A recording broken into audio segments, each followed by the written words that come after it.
while I wait for the primer to dry, got a few runs here and there, but I'm not bothered about them. I mean, look, it's all cracked. Got cracks everywhere.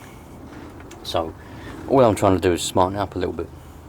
I had a comment on the video that I done the other day saying if you're going to do a job, do it properly. Well, you know, I'm doing it to an extent where it looks better than it does at the moment. That's all I'm bothered about. I just want to paint it up so it ain't got all the little grey spots around the screws. Try and make it look a bit better than it was. At the moment, as you can probably see, it's quite windy. So I'm having to paint it in between the gusts. This is the only time I've really got to do this. So I've decided to primer this side, the back of it and the other side, because I found another tin of primer, so I've got enough primer to do the whole lot and do the other thing I wanted to do. I was trying to save on the primer before, that's why I didn't prime the other side. The other side come out really good though. I was really pleased with it. Anyway, while I wait for this to dry so I can actually paint on it, I'm going to go and have a nap. To be honest, the wind is probably helping me out because it's probably drying the primer a lot quicker than it would otherwise. It won't be windy when I go around that side. Motorhomes, and we've got that one on the back as well. I need to fill those in. I need to get rid of that stupid sticker up there, and I've got to do a lot of work along there. That I'm going to try and get some stripes to go along here to cover up all that bad stuff there. But once I get all this painted, I reckon it will look the tits.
Right.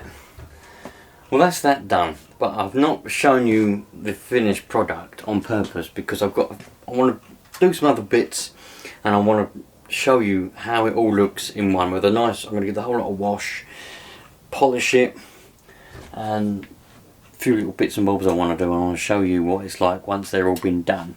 I did just go out there and I thought I'd give it a go. I need to wash the cab part, the wings and the bonnet and everything, but I just went out there with a bit of T-cut and done a little bit on the bonnet there. It come up pretty well, so hopefully, fingers crossed, the whole lot's going to come up. There's a lot of places where the paint's cracked. It looks like a bloody desert, you know, like in a desert when the like an old riverbed or something all cracks when it gets really hot and dries up. It looks like that. I'm wondering, I mean, I'm no paint expert, I'm wondering if I'll be able to maybe even use T-cut, or if there's another thing out there I can get. I don't want to have to paint it. One, if I get it done properly, that's a fortune, and if I do it myself, it's just a bloody hassle. I might do, but I want to see if I can cut it with a bit of T-cut enough where I'll go down and start to smudge the paint together and fill in all the little cracks. It works in my head. You are probably going to be shouting at the screen going, that ain't how paint works, I'm afraid, but you never know. Even if I have to get one of them electric buffers, you know, to do it a lot quicker than I can with my hand, I might be able to buff all them cracks together, smudge them all together and make it look better than it does now. I don't want perfection. It's a 33-year-old motorhome, you know. It doesn't need to win any competitions. I just want it to look reasonable, you know. And the cracked paintwork I want to do because I don't want it to get rusty. I don't want water to go in and it start to rust. That's the main thing. So anyway, I'm going to see if I can get that looking a bit better. There'll be a whole video coming up on that probably, if I can get the opportunity to do that. So yeah, it's looking good. It is looking good, take my word for it. I've got a few things to do inside. I've got to finish off the curtains and a few other bits and bobs and carpets and whatever else. The work never ends, I'll tell you that now. And I've got to do the exhaust. The exhaust is blowing like mad. There's a split where the pipe goes into the silencer. It's split, the weld's split.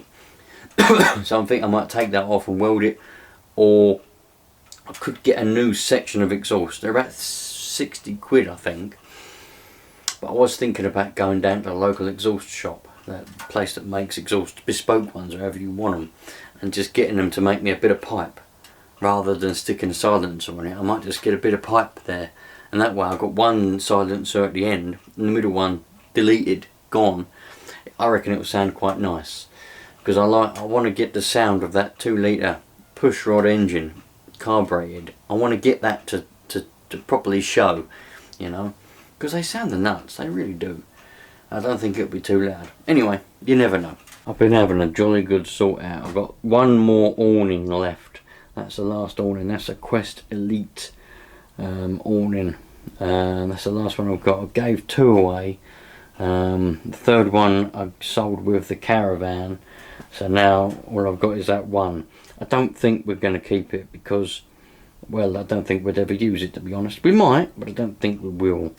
So that's the last one I've got. It feels really good having a good old clear out, having loads of space left again. I found a blow-up mattress. Well, it's not a mattress, sorry, it's a blow-up settee. It's a blow-up settee and it turns into a bed. So it's a blow-up sofa bed, that's what it is. Got a nice blow-up sofa bed I found amongst all the carnage and rubbish.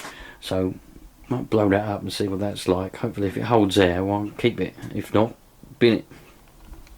I've been using this degreaser to get rid of the grease. Luckily, so doing the back and both the sides, I've got probably about 1/4 of a tin of primer left. I would say that's probably half a tin of black. That's probably got a little bit left in it, but it started to not have enough pressure left and spitting, so you stop using that. I've got a whole tin now of primer, and that one's, again, it's probably got a little bit left in it, maybe for a bit of touching up, but that started to spit as well. And I didn't need anywhere near as much masking tape as I thought I was going to. That was all I used. So, and really in the end I didn't even bother masking it up with all the packing that I'd saved. I just done a strip.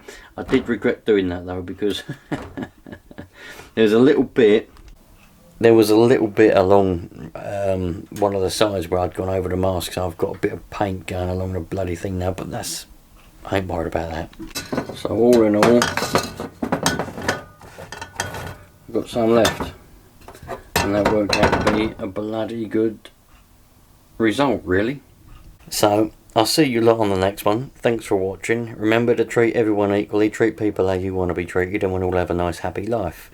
If you're liking this Talbot Express, would you call it a series? It's a bit of a scattered series, but if you're liking it, think about sticking around, and I'll show you all the rest of the stuff. I've already got loads of videos of it on the channel. I've done all the engine mounts, I've done the valves, I didn't even have a thermostat in it when I bought it. In fact, the whole story of it is on this channel, so if you like it, think about going back and having a look. It's quite a long story. I've had it about 3 or 4 years now, but it's a good one. So cheerio, and I'll see you later on. All the best, you lot. Take care, won't you?